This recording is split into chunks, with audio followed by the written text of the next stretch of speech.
Have you ever really stopped to wonder what your tears mean? I mean, we usually think of crying as just, a simple emotional release. You're sad, you're happy, you're frustrated. But what if there was a deeper way to understand it all? What if our tears were actually a map of our inner world? Well, it turns out a text from all the way back in the 14th century offers exactly that. Let's dive into this surprisingly modern guide to crying. So our whole journey tonight starts with this one question. A plea, really, from a devout soul directly to God.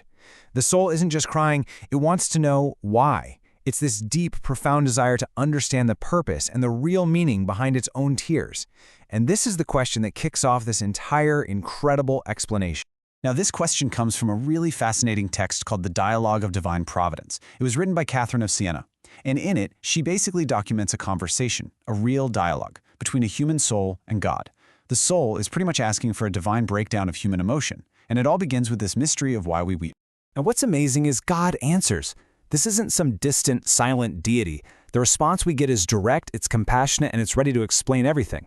This quote just sets the stage perfectly. We're about to get a divine framework, a kind of spiritual guide to tears, straight from the source. So, what is the answer? Well, it's not some single, simple explanation. Instead, God reveals that there are count 'em, five distinct spiritual states, and each and every one is marked by its own unique kind of tear. 5 stages that literally map out the journey of the soul. And these 5 types of tears, they aren't just a random list. You should really think of them more like a spiritual ladder. Each rung represents a totally different state of being, and it leads the soul from a place of fear and self-interest all the way up to a state of perfect, divine union. So here's the roadmap for where we're going. We're going to start at the very bottom with damnation and fear, climb up through that really crucial middle ground of imperfect love, and then ascend to perfect love, and the final, kind of mystical state, the tear of fire. Okay, let's start at the bottom of the ladder. The first 2 kinds of tears, they're not rooted in holiness. Not at all. They're actually rooted in very worldly concerns. Things like sin, punishment, and just a fundamental fear for yourself. This is where the journey begins for a lot of people.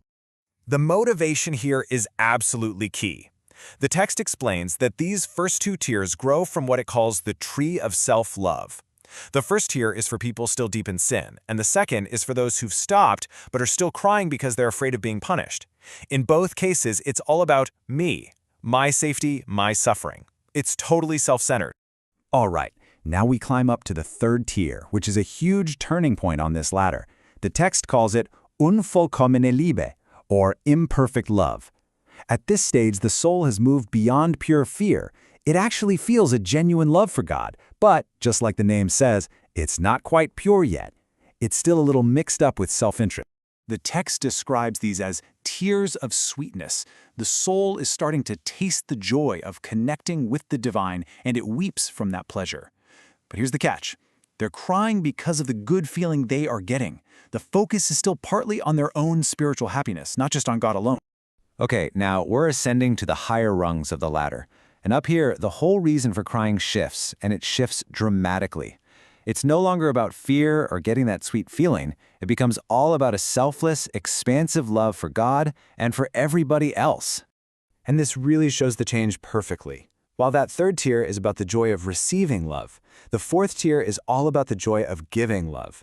It's shed from a place of pure, selfless affection for God and for your neighbor. And the text adds this beautiful little detail. These tears fall with great peace. God's own words in the text just drive this point home. This state is defined by a complete lack of self-consideration. The soul has basically forgotten its own needs and wants, and it weeps from a place of pure empathy and divine connection. It has moved completely beyond the self.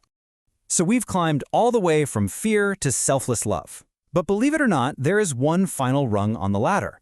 It's a state that goes even beyond the tears of perfect love. This is the most mystical, most powerful state of all. I mean, think about it. What could possibly be beyond weeping with perfect peace and love? Well, the 5th and final state is one where the emotion is just so intense, so profound, that it moves beyond the physical body entirely. There literally are no more tears to shed.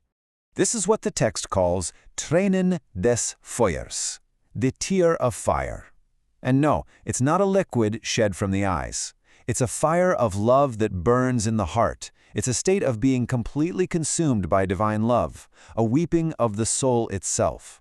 The desire for God is so great that it becomes its own form of expression. To help us understand this, the text gives us this incredible metaphor. Picture placing a piece of green, damp wood into a really hot fire. The heat forces the moisture out, right? And makes the wood weep or sizzle. Well, in the exact same way, the soul, when it's consumed by the fire of divine love, weeps internally, even without eyes. So there we have it, a complete journey, all mapped out through the act of crying. We've gone from the self-centered tears of fear, through the mixed-up emotions of imperfect love, all the way to the selfless tears of perfect love, and finally to that internal, all-consuming fire of divine union. You know, this 700-year-old framework feels astonishingly relevant today. It asks us to look at our own emotions not just as reactions, but as signals pointing to our deepest motivations, whether that's fear, self-interest, joy, or a selfless connection to something bigger than us. So it leaves us with a pretty powerful question. If our tears are a language, what are they truly saying about the state of our own soul?